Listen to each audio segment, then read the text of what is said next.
je ferai ça plus tard.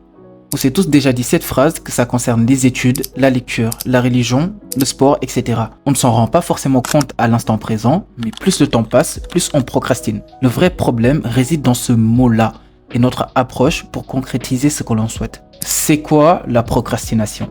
D'après Wikipédia, la procrastination est une tendance à remettre systématiquement à plus tard des actions, qu'elles soient limitées à un domaine précis de la vie quotidienne ou non. Le retardataire chronique, appelé procrastinateur, n'arrive pas à se mettre au travail, surtout lorsque cela ne lui procure pas de satisfaction immédiate. Je suis moi-même un retardataire chronique et peut-être que tu l'es toi aussi. Et je pense qu'il serait plutôt intéressant de connaître les sources de cela.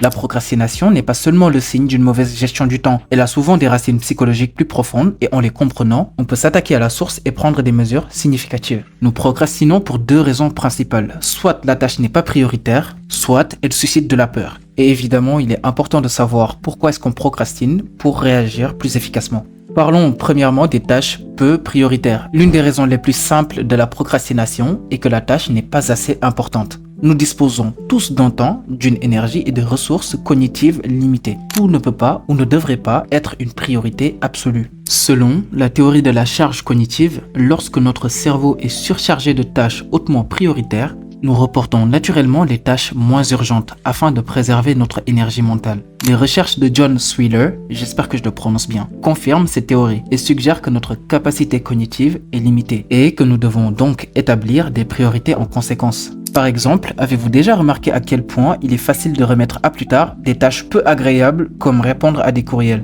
Même si ces tâches sont importantes dans l'ensemble, elles sont souvent reléguées au second plan. Il est donc naturel que d'autres choses soient mises de côté. On remettra à plus tard les révisions au profit du gaming parce qu'on trouve au fond de nous que le gaming est plus agréable et gratifiant que les révisions. Ça ne veut pas dire que tu es mauvais en matière de productivité, juste que ton cerveau fait son travail en filtrant les tâches qui ne semblent pas urgentes. Et cela explique pourquoi certains ne révisent jamais et attendent toujours la veille des examens ou de leurs devoirs. En considérant la procrastination comme un problème de priorité, tu peux cesser de te sentir coupable de ce qui n'a pas été fait et tu peux te concentrer sur les choses qui comptent vraiment. La peur et l'évitement.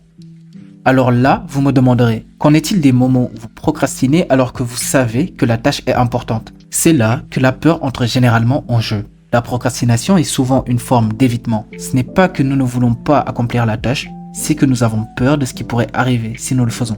Qu'il s'agisse de la peur de l'échec, de la peur du rejet ou d'autres choses, notre cerveau cherche instinctivement à éviter l'inconfort. Les recherches menées par Piers Steel suggèrent que la procrastination est souvent un moyen de faire face à l'inconfort émotionnel, en particulier lorsque la peur est en jeu. Les psychologues parlent d'évitement de la peur et c'est l'un des principaux moteurs de la procrastination. Lorsque nous évitons d'agir, nous soulageons temporairement l'anxiété associée à la tâche. Mais à long terme, cet évitement ne fait que renforcer notre peur et rend la tâche encore plus intimidante. Avant de publier ma toute première vidéo sur YouTube, j'avais peur du regard des gens, de ce qu'ils pourraient penser de moi, de mon accent sénégalais, des critiques que je pouvais recevoir si je n'étais pas pertinent, des flops, etc. Et j'ai dû en parler à certains amis, mais il y a un pote en particulier qui m'a dit « Mais Issa, de quoi tu peurs? Tu parles de choses très intéressantes, tu partages ton avis et tu n'as pas à avoir peur de quoi que ce soit. » Je regarde souvent Cyrine, une youtubeuse/influenceuse qui a une fois dit « Si tu as des idées et des projets et que tu te freines, il n'y a pas un problème avec les autres, mais plutôt un problème avec toi-même. »